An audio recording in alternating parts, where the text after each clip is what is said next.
स्वागत है। मैं हूं आपके साथ शिल्पा। दर्शकों, बचपन में हमने अंग्रेजी में एक कहावत पढ़ी थी, हेल्थ इज वेल्थ, यानी कि स्वास्थ्य ही हमारा सबसे बड़ा धन है। लेकिन इस बात को समझते समझते हम उम्र बिता देते हैं और जब ये बात हमें समझ में आती है तो कई बार बहुत देर हो जाती है। और इसी एक बात पर, इसी एक बिंदु पर केंद्रित है हमारा ये पूरा कार्यक्रम, जिसमें हम हर हफ्ते आपसे रूबरू होते हैं स्वास्थ्य से जुड़े एक खास विषय के साथ। और उस विषय पर चर्चा करने के लिए स्टूडियो में मौजूद होते हैं हमारे साथ एक खास मेहमान। तो चलिए सबसे पहले बताएं कि आज के अंक का विषय क्या है। तो आज हम चर्चा करेंगे नेत्र रोग पर, नेत्र रोग और इलाज, ये है हमारा आज का विषय। और इस विषय पर और ज़्यादा रोशनी डालने के लिए हमारे साथ स्टूडियो में मौजूद है एक खास मेहमान। तो सबसे पहले उनका परिचय। स्टूडियो में हमारे साथ दे रहे हैं डॉक्टर अभिषेक। डॉक्टर साहब, आपका बहुत बहुत स्वागत है हमारे स्टूडियो में। डॉक्टर साहब IGIMS पटना में सहायक प्राध्यापक हैं। डॉक्टर साहब, इससे पहले कि हम इस विषय पर चर्चा शुरू करें, दर्शकों से थोड़ी बातचीत कर लेते हैं। जिस तरीके से हम हमेशा कहते हैं, जो हमारी आँखें होती हैं वो हमारे शरीर का, हमारे चेहरे का सबसे प्रमुख अंग होता है। ये आंखें हैं जिन पर ना जाने कितने कवियों ने कितनी ही कविताएं लिख डाली हों। अगर हम बॉलीवुड की बात करें या किसी भी फिल्मी दुनिया की बात करें तो कितने गाने लिखे गए हैं हमारी इन आँखों पर, इनकी खूबसूरती पर। ये हमारे दर्द को भी बयां करते हैं, हमारे मोहब्बत का भी इजहार कराते हैं। लेकिन यही आंखें जब आपको परेशानी देती हैं, इनमें थोड़ी सी भी परेशानी आती है तो पूरी ज़िंदगी परेशान हो जाती है। इसलिए इनका खास ख्याल रखना होता है बेहद ज़रूरी। चलिए चर्चा की शुरुआत करते हैं। डॉक्टर साहब, जैसा कि हमने आँखों की बात करी, ना सिर्फ हमारे चेहरे की और शरीर की खूबसूरती को ये बढ़ाते हैं, सबसे प्रमुख अंग है हमारी आँखें। थोड़ी जानकारी इसके बारे में शुरुआत में आप दें कि किस तरीके से ये पूरा काम करता है, ये जो ऑर्गन है कितना प्रमुख है हमारे लिए। Thank you Shilpa ji. Important है कि हमारे आँख में 5 सेंसेज हमारे भगवान ने बनाए हैं जी, और उसमें सबसे इम्पॉर्टेंट और सबसे ऊंचे पायदान पे रखें तो आँख हमारे सबसे ऊंची पायदान है। इससे आप पूरी दुनिया के रंग देखते हैं, हर प्रकार का इंजॉयमेंट करते हैं। अब ये आँख जो है एक बेसिकली एक कैमरे की तरह फंक्शन करता है। इसके सामने एक पुतली होती है जिसको आप ट्रांसपेरेंट होता है, जो आप भूरा जैसा देखते आते हैं। बिल्कुल। तो वो एक उसके सामने एक ट्रांसपेरेंट होता है जिसको हम लोग कॉर्निया कहते हैं। जी जी। मरणोपरांत इसी कॉर्निया को हम लोग दान करते हैं, पूरे आँख का दान नहीं होता है। सामने से ये कॉर्निया बस उसी को हम लोग दान करते हैं। तो इसी दौरान मैं ये बताना चाहूँगा दर्शकों को कि आँख का पूरा ट्रांसप्लांट नहीं होता है, सिर्फ सामने वाले भाग कॉर्निया का होता है। जी जी। उसके पीछे होता है लेंस, जो मोतियाबिंद, जो बुढ़ापे में आप सुनते होंगे कि मोतिया, तो ये एक अलग एपरेटस होता है। और सबसे इंपॉर्टेंट जो पीछे का भाग होता है उसको हम लोग रेटिना या पर्दा होता है। तो जैसे एक कैमरा में एक फिल्म होता है तो वो रेटिना हमारा एक फिल्म हो गया समझिए। और जो लेंस होता है ये 2 पार्ट करते हैं, जो सामने की पुतली और जो आपका लेंस हुआ, ये दोनों एक कैमरा का लेंस अपर्चर करते हैं ताकि आप अलग अलग चीज़ों को फोकस कर सकें। अब ये रेटिना पे जो फोटो रिसेप्टर बनते हैं, उस पर फिल्म बनती है, उस पर सारे इमेज कैप्चर होते हैं और वो एक ऑप्टिक नर्व होती है जो दिमाग तक एक तार की तरह ट्रांसमिट करती है। तो मैंने आपको सिंप्लीफाई में बताया कि आँख एक छोटा सा कैमरा है, पर ये कैमरा जो बहुत डायनेमिक है, ये दूर की चीज़ों को भी देख सकता है, नज़दीक की भी चीज़ों को देख सकता है और इतना ज़्यादा रैंडमली इमेज बना रहा है। कितने दिन में आप कितने देर उठे रहते हैं और हमेशा इमेज बना रहा है। तो it's a very highly capable camera system. और इसमें 2 होते हैं जिससे कि आप बाइनोकुलरिटी कर पाती हैं, जिसमें आप देख पाते हैं ये आदमी इतना दूर है, इसका डेप्थ क्या है, किस चीज़ की है। तो ये चीज़ बिल्कुल, बहुत अच्छी बात बताई आपने डॉक्टर साहब यहाँ पर, क्योंकि कैमरे की तरह होती है हमारी आंखें। और हमने आज की डेट में कैमरे बना रखे हैं, बहुत हाई डेफिनेशन कैमरे बना रखे हैं, लेकिन भगवान ने जो कैमरा हमारे आँखों के ज़रिए हमें दिया है उसको मैच कर पाना शायद बहुत ज़्यादा मुश्किल है। इससे जुड़ी बहुत सारी बीमारियाँ होती हैं जिन पर विचार करना बहुत ज़रूरी है, लेकिन उससे पहले हम देख लेते हैं एक छोटा सा रिपोर्ट।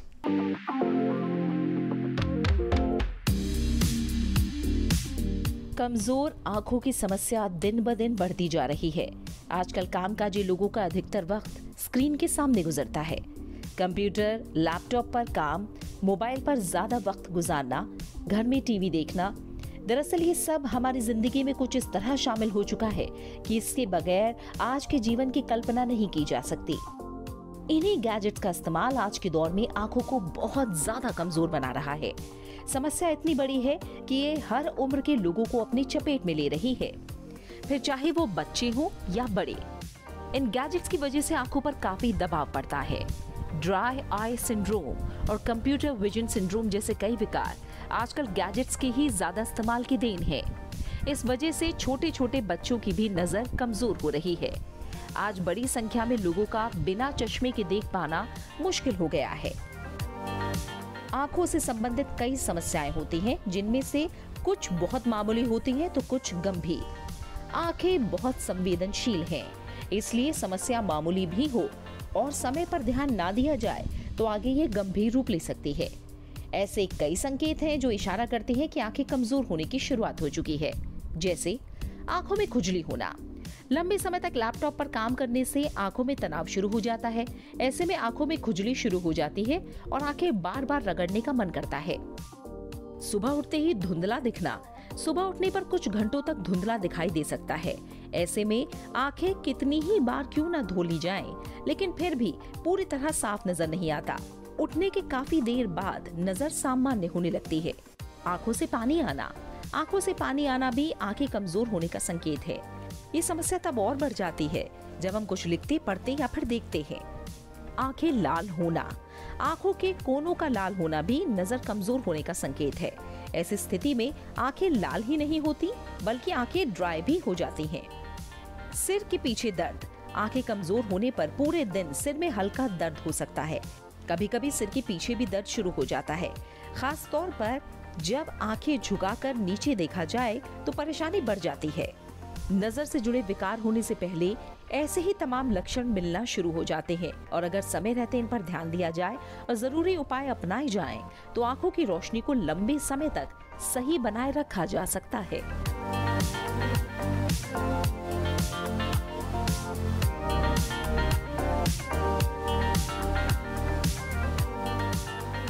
तो आंखों से जुड़ी जो भी परेशानियां होती हैं, इस पर आप ये रिपोर्ट देख रहे थे। डॉक्टर साहब, हमने आंखों की बात की, ये कैसे काम करता है, जो पूरा प्रोसीजर होता है, मैकेनिज्म होता है, उसके बारे में आपने बताया। अब थोड़ी बीमारियों के बारे में बात कर लेते हैं। अलग अलग एज ग्रुप है और अलग अलग लोगों को अलग अलग परेशानियाँ हैं। अगर हम बच्चों से शुरुआत करें तो क्या सबसे ज़्यादा देखने को मिलता है? जब आप अपने क्लिनिक में बैठते हैं, अपने ऑफिस में रहते हैं, तो सबसे ज़्यादा कौन से प्रॉब्लम के साथ लोग आते हैं? अगर हम सिर्फ बच्चों की कैटेगरी में सबसे पहले बात करें मैं तो काफ़ी सुपर स्पेशलाइज्ड काम करता हूँ। बच्चों के पर्दे के बारे में मैं ज़्यादा काम करता हूँ। पर अगर आप एक जनरल क्लिनिक की बात करें जिसमें कि बच्चे एक बहुत इंपॉर्टेंट कॉम्पोनेंट आते हैं, और आजकल के माता पिता सबसे इंपॉर्टेंट जो लेके आते हैं कि मेरा बच्चा मोबाइल बहुत देखता है और उनमें चश्मे का नंबर आ रहा है। तो अभी हमारे जो एक ग्लोबल सर्वे हुआ है उसमें मायोपिया जो हम लोग कहते हैं, जिसमें दूर देखने की समस्या होती है, मायोपिया है, वो एक नया ग्लोबल एपिडेमिक है जो कि पहले नहीं था।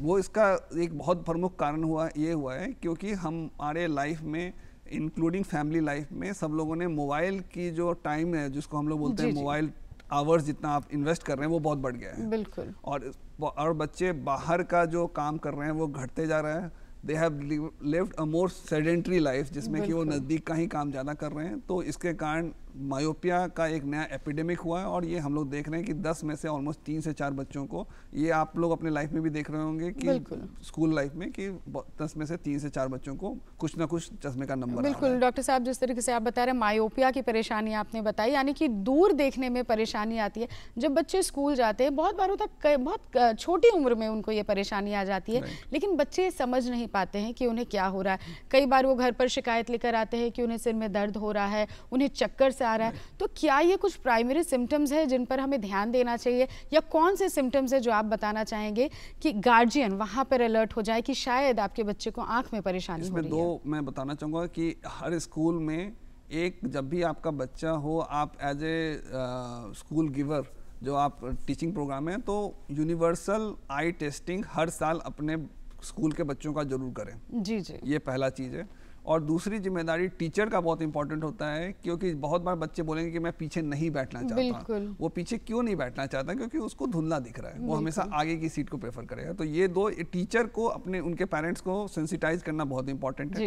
एज ए पेरेंट्स आपको कुछ चीज़ें देखना इंपॉर्टेंट है कि अगर आपका बच्चा बार बार आंखों को मल रहा है। दूसरा चीज़ आप एक देखते हो, कई बच्चे छोटा आंख करके देखते हैं, तो वो छोटा आंख का वो एक स्टेनोपिक स्लिट होता है, जिससे वो अपना रिफ्रैक्शन का जो एरर है उसको ठीक कर रहे हैं। तो अगर आपका बच्चा स्टेनोपिक स्लिट कर रहा है, और तीसरा चीज़ है कि वो बच्चे जो आपने बताया कि हेडेक का कंप्लेन कर रहे हैं, या उनको बोल रहे हैं कि मम्मी पापा मेरे को पीछे से देखने में तकलीफ हो रही है, और इसका एडवांस फॉर्म हो सकता है कि बच्चों को आंख में टेढ़ापन आ रहा है या किसी और प्रकार का प्रॉब्लम हो रहा है, तो हमको तुरंत सजग हो जाना चाहिए। बहुत ही सिंपल है, अपने नज़दीकी ऑफ्थेल्मोलॉजिस्ट के पास जाएं और एक स्क्रीनिंग करा लें। और बहुत, ये कोई बहुत डिफिकल्ट है। अवॉइड सीधा ग्लास हाउस, अगर बहुत बार होते हैं कि पेरेंट्स चले जाते हैं चश्मे की दुकान पे। मेरे ख्याल से कोई क्वालिफाइड ऑप्टोमेट्रिस्ट या बेस्ट होगा किसी आई स्पेशलिस्ट को दिखाना, यानी कि विदाउट कंसल्टेशन सीधा चश्मे की दुकान पर पहुंचना गलत होगा। क्योंकि कई बार हम देखते हैं आजकल चश्मों की दुकान में ही वहां पर एक टेक्नीशियन बैठा रहता है, वो रैंडमली चेक करता है और फिर आपको चश्मा थमा दिया जाता है। ये शायद आप कहना चाह रहे हैं ये गलत होगा। इसमें मैं ये बोल रहा हूँ कि जब बच्चे में आइडेंटिफाई हो गया कि मान लीजिए आपके बच्चे में कोई चश्मे की एरर है जी, तो उसमें बहुत इंपॉर्टेंट है कि बच्चे के चश्मे के एरर के समय हम लोग सिर्फ आजकल मशीन पे चेक हो जाता है जी, पर उनका डायलेटेड मतलब कि बच्चे के आंख में दवाई डाल के उसके चश्मे का पावर का रिफाइनमेंट करना बहुत जरूरी है, जो कि अधिकतर चश्मे के दुकान पे नहीं हो पाता है। इसलिए मैं उसको एडवाइस करूंगा कि आप जब भी आपके बच्चे में पहली बार आइडेंटिफाई हुआ कि मेरे बच्चे में कुछ चश्मे का एरर है तो घबराएं नहीं, एक अच्छे क्वालिफाइड पर्सनल से मिलें जो आपके बच्चे का चश्मे का पावर अनडायलेटेड और डायलेटेड के बाद क्या पावर आ रहा है, ताकि आपके बच्चे का रिफाइनमेंट, वरना क्या होगा कि उसको गलत पावर मिल जाएगा, बच्चा वही पावर कैरी करेगा और उसको माथे का दर्द वो प्रॉब्लम सॉल्व नहीं होगा, वो बार बार बोलेगा कि फिटिंग हो जा रहा है, माथा दर्द हो रहा है या चश्मा को एक्सेप्ट नहीं कर पा रहा है। बिल्कुल। तो बात ये हो गई मायोपिया की, जिसमें हम दूर की दृष्टि में परेशानी आती है। कई बार हमने जैसे पढ़ा था एक हाइपरमेट्रोपिया एक टर्म होता है जहाँ पर आप सामने में देखने में आपको कठिनाई आती है। क्या बच्चों में भी ये देखने को मिलता है? क्योंकि जनरली दूर की दृष्टि के ही कंप्लेंट्स लेकर आते हैं बच्चे। हाँ, तो ये जो हम हाइपरमेट्रोपिया और मायोपिया दोनों ही थे, दोनों ही एक अलग बीमारी है, पर मायोपिया का प्रेवलेंस बहुत बढ़ रहा है। मायोपिया का प्रेवलेंस इसलिए बढ़ रहा है क्योंकि हम नजदीक का काम बहुत कर रहे हैं। जी जी। जो आपने पहले बचपन में एक सुना होगा कि भाई आपका बच्चा बहुत पढ़ाकू है तो इसको चश्मा लग गया, तो वो एक तरीके से सही है। ये इसलिए सही है क्योंकि जितना आप नजदीक का काम करेंगे तो जब आपका ग्रोइंग एज होता है तो उसमें आंख में एक स्टिमुलस जाता है जिससे कि आपका आंख का साइज बड़ा होने लगता है। तो मायोपिया में बेसिक एरर जो ये रहता है कि आंख का साइज उस उम्र के अनुपात थोड़ा ज़्यादा बड़ा हो जाता है और इसके कारण आपको माइनस का चश्मे का नंबर लगा के उसको ठीक करना पड़ता है। तो ये कारण है कि अब बच्चों का जो जैसे बाहर खेलने का टाइम कम हो गया है, तो अगर आप बच्चों को, मैं इसी माध्यम से ये बताना चाहूँगा कि मान लीजिए आपके बच्चे का डिजिटल क्लास है तो कोशिश करें कि उसको मोबाइल पे ना करें, आप उसको अपने टीवी पे लगा दें और 5-6 मीटर की दूरी पे उसको दिखाएं। बिल्कुल। क्योंकि आज के डेट में आप अवॉइड नहीं कर सकते, बच नहीं सकते हैं, पर उसको कम कर सकते हैं। उसके लिए आप एफर्ट ले सकते हैं। तो डिजिटल क्लास भी करना है तो दूर की टीवी पे कराएं ताकि उसको नज़दीक का काम कम हो। कोशिश करें कि 1-2 घंटा वो सिर्फ मोबाइल गेम्स ना खेले, बाहर जाके खेले, ताकि उसका दूर नज़दीक का जो देखने की मसल्स है वो थोड़े रिलैक्स हो और वो दूर के पे ज़्यादा फंक्शन करें। मान लीजिए बॉल जब कोई फेंकता है, क्रिकेट कोई खेल रहा है तो आप बहुत दूर से देख रहे हैं। बिल्कुल। तो ये सब चीज़ों को अवॉइड करें और जितने भी डिजिटल क्लास हों कोशिश करें कि जितना दूरी से हो सके, और पर उसके लिए आप कंप्यूटर स्क्रीन को आप दूर नहीं कर सकते, उसको आपको टीवी रखना पड़ेगा जिसमें कि वो उसको ये प्रसारित हो सके और बच्चा उससे इंटरेक्ट कर सके, और जितना डिजिटल टाइम अवॉइड हो सके उससे अच्छा तो कुछ भी नहीं हो सकता। बिल्कुल। और जिन बच्चों को पास की चीज़ों को देखने में परेशानी आ रही है, क्या शारीरिक किसी चीज़ की कमी होने की वजह से ऐसा होता है? नहीं, शारीरिक चीज़ से नहीं होता है। बच्चों के आंख के बनावट में जनरली देखता जाता है कि उनका जो आंख का साइज है वो थोड़ा सा छोटा है और उसके कारण जो आंख का जो रेज है वो थोड़े से पीछे फॉल कर रहे हैं, इसके लिए उनको प्लस का लेंसेज लगता है। हाइपरमेट्रोपिया में इंपॉर्टेंट ये है कि इसमें जो मैंने पहले बताया था कि इसमें तो डायलेटेड एग्जामिनेशन एकदम मस्ट है, क्योंकि क्या होता है कि बच्चों के आंख में एक कैपेसिटी होती है कि वो आंख के पावर को, आंख के मसल्स को ओवर यूटिलाइज करके वो चश्मे का पावर को मास्क कर सकते हैं। तो अगर जब तक बच्चा मसल के पावर को ओवर यूटिलाइज करते रहेगा तो मसल हमेशा उसका दर्द करेगा और वो हमेशा कंप्लेन करेगा कि मेरे माथे में दर्द है, और या उसका स्ट्रेस्ड रहेगा और उसके माथे में दर्द रहेगा। तो इस चीज़ के लिए बेस्ट है कि आप हमेशा जब भी प्लस या माइनस का चश्मे का नंबर आए तो उसमें ज़रूर मैंडेट करें कि डॉक्टर साहब प्लीज़ एक बार इसको डायलेटेड करके पहला रिफ्रैक्शन अच्छे से रिफाइनमेंट के साथ हो। अनडायलेटेड सीधा पहला प्रिस्क्रिप्शन नहीं अवॉइड करें, क्योंकि बच्चे को हो सकता है थोड़ा बहुत ही पावर -0.5 या +0.5 ही ज़्यादा मिलेगा, पर उसको हमेशा प्रॉब्लम परसिस्ट कर सकता है। तो वो +-0.5 जो नंबर बहुत कम दिखता है पर वो बच्चे को बहुत ज़्यादा प्रॉब्लम कर सकता है। बिल्कुल। यानी कि आपका बच्चा जब भी ये कंप्लेन लेकर आपके पास आ रहा है कि उसे सर में दर्द हो रहा है या चक्कर आ रहा है या स्कूल में उसे ब्लैक बोर्ड में देखने में परेशानी आ रही है, तो आपको वहीं पर अलर्ट हो जाने की ज़रूरत है और सीधा किसी चश्मे की दुकान पर पहुँचने से पहले एक अच्छे डॉक्टर से मिलना बहुत ज़्यादा ज़रूरी है। इसके अलावा बच्चे एक और प्रॉब्लम लेकर आते हैं कि उन्हें आँखों में बहुत ज़्यादा खुजली होती है, इरिटेशन होता है, ड्राई आई होता है। ये क्या होता है और क्यों बच्चों में बहुत प्रेवलेंट है? ये हम पटना के परिप्रेक्ष्य में आपको बता सकता हूँ कि हमारा जो भी पॉल्यूशन का भी इंडेक्स है AQI अराउंड 400 आ रहा है जी। AQI 400 अगर आप देखेंगे तो पूरे इंडिया में हम लोग बहुत आगे नहीं हैं, लगभग उसी पे हैं। पर एक चीज़ में इंडिया पटना टॉप कर रहा है, वो है पर्टिकुलेट मैटर। पर्टिकुलेट मैटर का साइज होता है 0.1 माइक्रोन से ऊपर, उसका सबसे हाईएस्ट है पटना में। और उसका कारण से बहुत सारे, जब भी आप एक लाइट देखेंगे कि अंधेरे रूम में जा रहा है तो बहुत छोटे छोटे पार्टिकल्स आपको सस्पेंडेड देखेंगे। तो अभी भी हम जब बैठे हैं तो इस पूरे इन्वायरमेंट में छोटे छोटे पार्टिकल्स हैं। उसके अलावा जब एक पॉलिनेशन का सीजन होता है जिसमें कि फ्लावर्स का पॉलिनेशन होता है, तो उनके बहुत सारे फ्लावर्स रिलीज होते हैं, ये छोटे छोटे सीड्स होते हैं, पॉलेंस रिलीज होते हैं, तो वो भी इन्वायरमेंट में फैल जाते हैं। तो वो आपको या हमको अफेक्ट नहीं करते हैं, पर हो सकता है किसी बच्चे के आंख में जाके वो उसको एलर्जी करते हैं। तो हम लोग उसको एलर्जिक कंजंक्टिवाइटिस के नाम से जानते हैं, जिसमें बच्चा का बार बार आंख में रगड़ना, आंखों में आंसू आना बार बार, वो और काफ़ी बार बच्चे इचिंग करते रहेंगे या बार बार वो खुजलाते रहेंगे। तो इसको हम लोग एलर्जी कंजक्टिवाइटिस होता है। जनरली एक एज पे स्टार्ट होता है और 18 से 19 साल की उम्र में ये जाके सबसाइड करना चाहता है। इम्पॉर्टेंट इसमें दो चीज़ हैं कि मैंने ये जो देखा जा रहा है कि ये चूंकि एलर्जी है तो ये स्टेरॉइड से बहुत अच्छा रिस्पॉन्ड करता है। जी।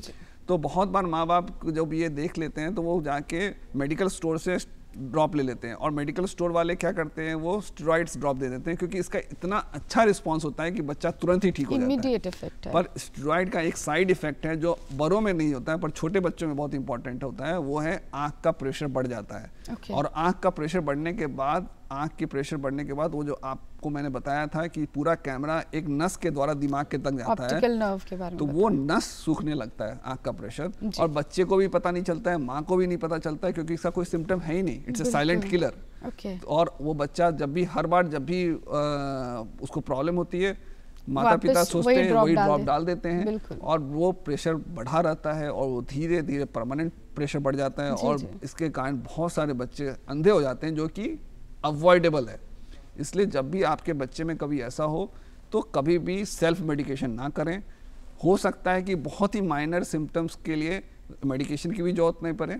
अगर करना है तो किसी ट्रेंड ऑफ्थेल्मोलॉजिस्ट को स्लिट लैम्प का एग्जामिनेशन करा के, और उसके बाद किस दवाई को कितने दिन तक लेना है, और अगर डॉक्टर ने दवाई ले लिया है तो कुछ दवाई का लंबे टाइम तक नहीं लिया जा सकता है, और उस दवाई को समझते हुए अपने से सेल्फ मेडिकेशन अवॉइड करना है, एंड काउंटर टॉप मेडिकेशन तो बिल्कुल ही अवॉइड करें। बिल्कुल। तो बहुत जो इम्पोर्टेंट बात यहाँ पर लगातार निकल कर आ रही है, चाहे आपके बच्चे को देखने में परेशानी हो रही है, उसे ड्राई आई की परेशानी हो, या आँख से रिलेटेड कोई भी प्रॉब्लम हो, उससे आप सीधा सेल्फ मेडिकेशन में नहीं जाएं, या डायरेक्टली किसी केमिस्ट की दुकान पर पहुँच कर दवाइयाँ ना लें, क्योंकि ये छोटी सी बात जो है वो आपकी आँखों को पूरी तरह से खत्म कर सकती है, आपको आंखों की रोशनी पूरी तरह से खत्म हो सकती है। तो बहुत ज्यादा यहाँ पर अवेयर हमारे यंग एज को इफेक्ट कर रहा है। बिल्कुल। जो बच्चा हमारे प्रोडक्टिव एज है उसको वो कितना लंबा, बहुत ज्यादा इफेक्ट कर रहा है। डॉक्टर साहब, अब बहुत सारी बातें हैं जिस पर हम चर्चा आगे करेंगे, लेकिन यहाँ पर हम रुकते हैं एक छोटे से ब्रेक के लिए।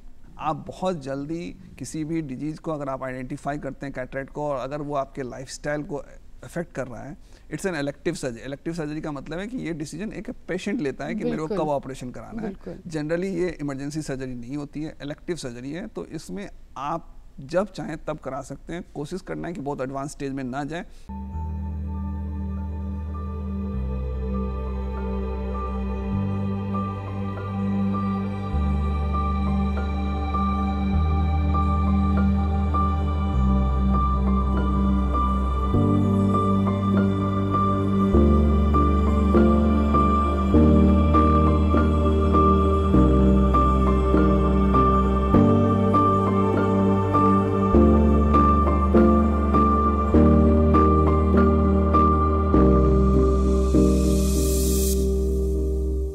ब्रेक के बाद एक बार फिर आपका स्वागत है। आप देख रहे हैं हमारा स्वास्थ्य, और आज हम चर्चा कर रहे हैं नेत्र रोग और इलाज के बारे में। तो ब्रेक में जाने से पहले हमने बात की थी मायोपिया के बारे में, हाइपरमेट्रोपिया के बारे में, और ड्राई आई। ये तीन चीज़ें हैं जिस पर हमने चर्चा करी। डॉक्टर साहब, इसके अलावा जो सबसे इम्पॉर्टेंट और बहुत प्रेवेलेंट प्रॉब्लम है वो है कैटरेक्ट। इसके बारे में थोड़ा बताएं।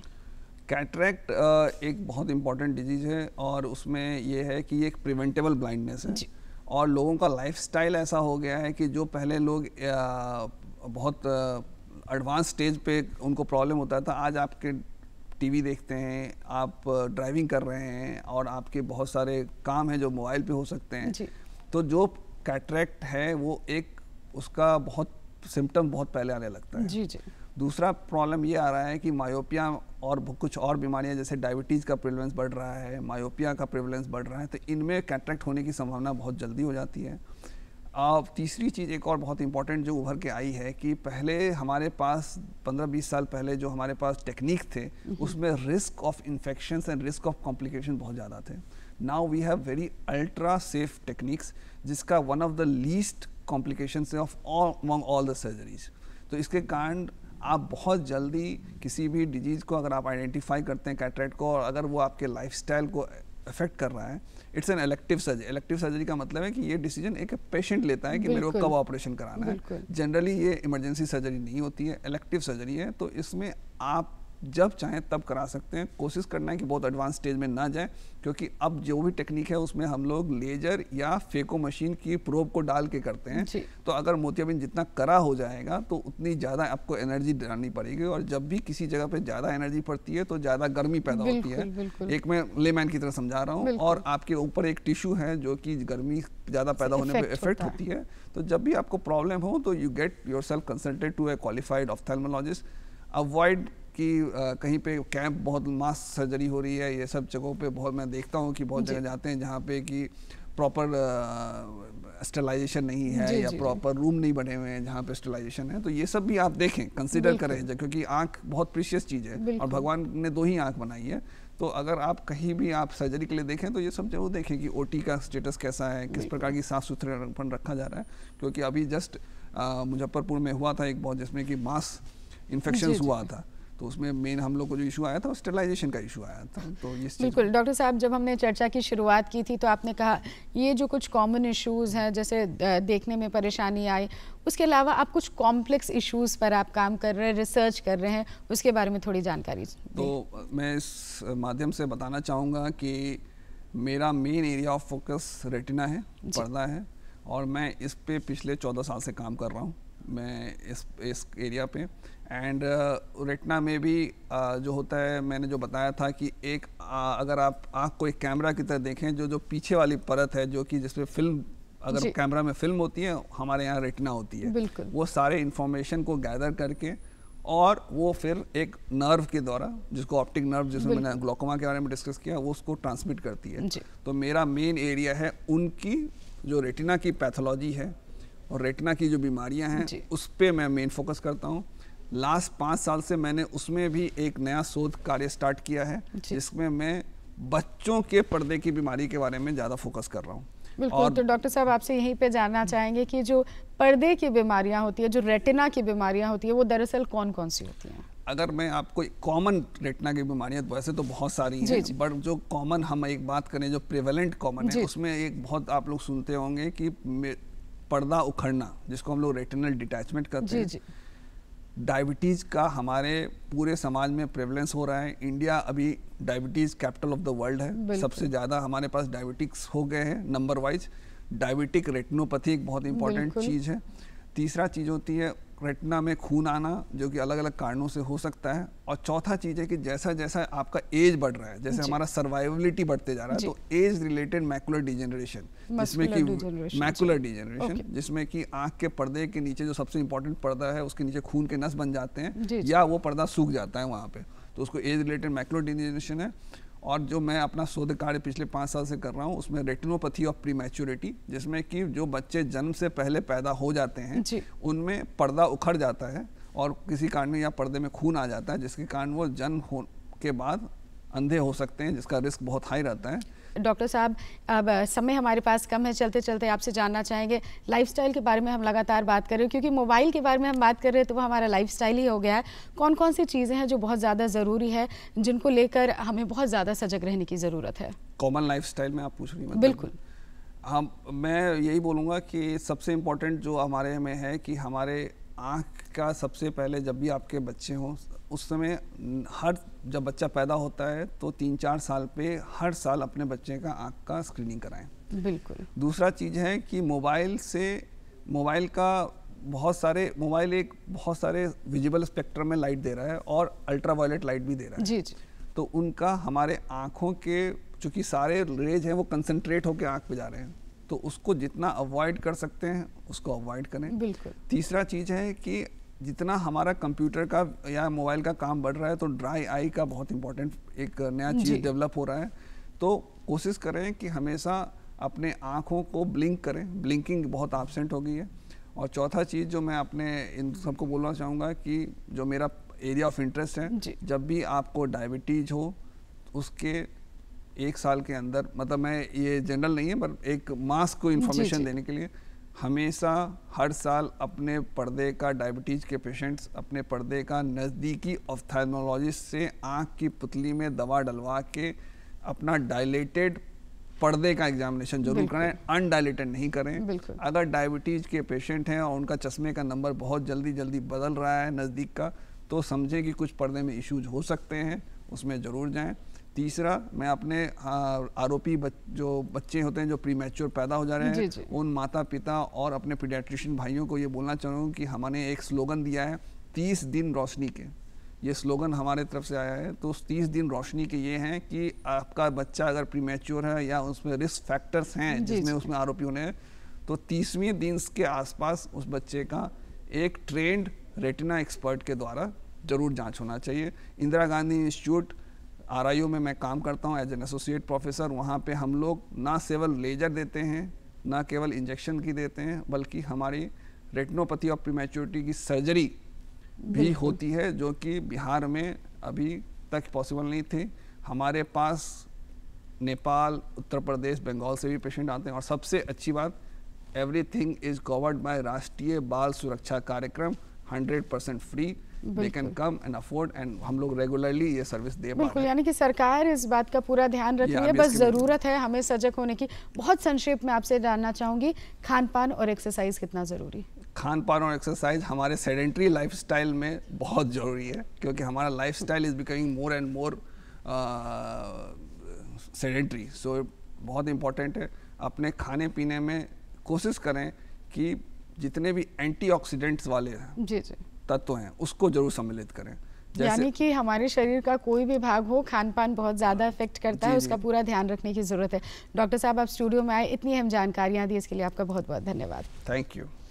तो आज हमने चर्चा की है आँखों के बारे में और बहुत सारी इंपॉर्टेंट बातें निकल कर आई हैं, चाहे वो खान पान हो, हमारा लाइफस्टाइल हो, एक्सरसाइज हो। लेकिन मुझे जो सबसे इम्पॉर्टेंट लगता है वो एक बार फिर से आपको दोहराना चाहूँगी, यही कि कोई भी परेशानी हो सेल्फ मेडिकेशन में ना जाए, एक सही डॉक्टर से मिले और केमिस्ट की दुकान पर जाकर सीधा कोई भी दवा ना ले, क्योंकि वो आपकी आँखों को ख़राब कर सकता है। फिलहाल इस अंक में इतना ही। अगले हफ्ते फिर होगी आपसे मुलाकात एक नए विषय के साथ। तब तक रखें आप अपना ख्याल। नमस्कार।